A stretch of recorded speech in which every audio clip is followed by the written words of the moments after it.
From the 1011 Now streaming studio, this is The Night Beat. Hello and welcome to the 1011 Now streaming studio. I'm Madison Pitsch here with your Night Beat for Thursday, May 2nd. And it is a special day, people, because we've got our reporter / producer, Matt Kirkle, on the Night Beat with me. Matt, welcome to the show. It's great to be here. I'm very, very happy. Yeah, it's been a long time since I've been trying to get you to come on. That's right. It's been a kind of a work in progress, but yes. we made it happen. Yes, and today we're bringing you on to talk about the story you covered today, which is about crime statistics in Lincoln over the last year. So it's a lot of numbers. What are the highlights? What are the main takeaways? I think there were a lot of different things that Lincoln Police Department's been tracking over the last few years. I think a lot of it, honestly, was more positive. I think we saw auto thefts was a crime that kind of they weren't able to taper. It looks like it had risen by about 59%. From last year to this year, but across the board, besides that, it feels like everything is heading in the right direction.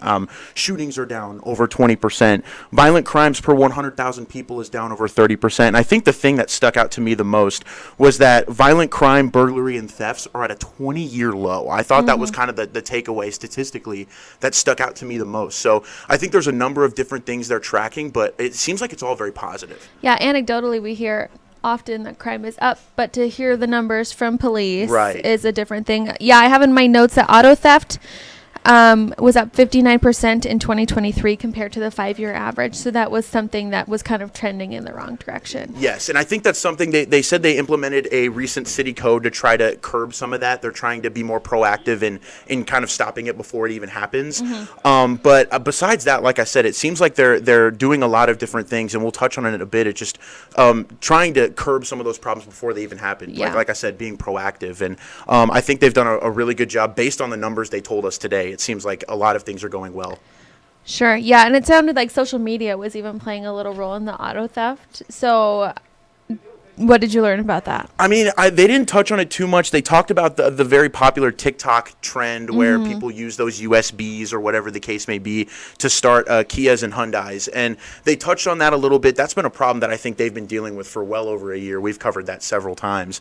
They didn't touch on it too much. They want to find ways to curb those things, but I think it's just kind of a work in progress to figure out what those ways might be. Sure.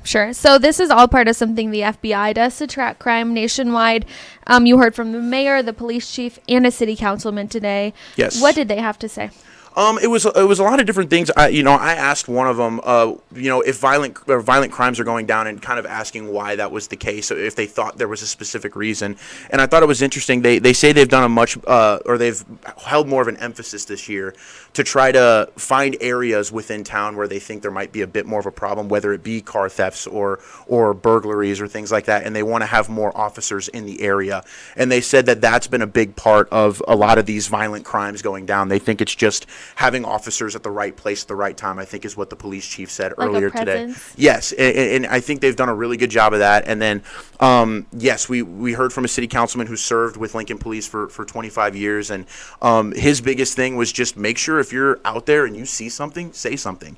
I think that was kind of the big thing that he wanted to get across from his own experiences, is the public can do a big favor in helping them out, get to the bottom of some of these cases. And that's kind of what my story is going to be more about tonight at 10. Yeah, that's what I was going to say. That's a big focus from the presser today, and for your story, the public helping police solve crime. Absolutely. Talk a little bit more about that. And, well, I mean, we have weekly Crime Stopper segments every single week here in the 1011 streaming studio, and they emphasize just how much that's made a difference in their ability to get to the bottom of some of these cases.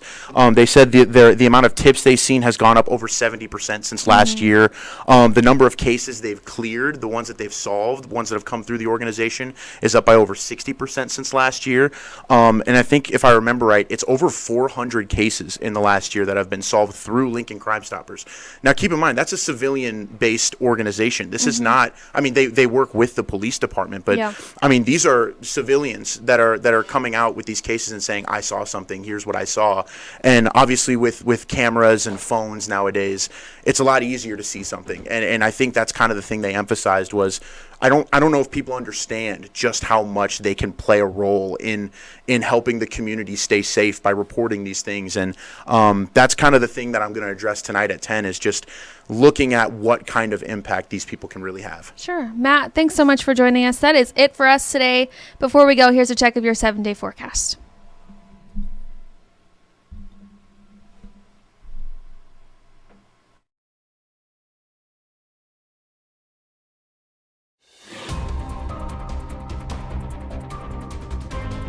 You've been listening to The Night Beat.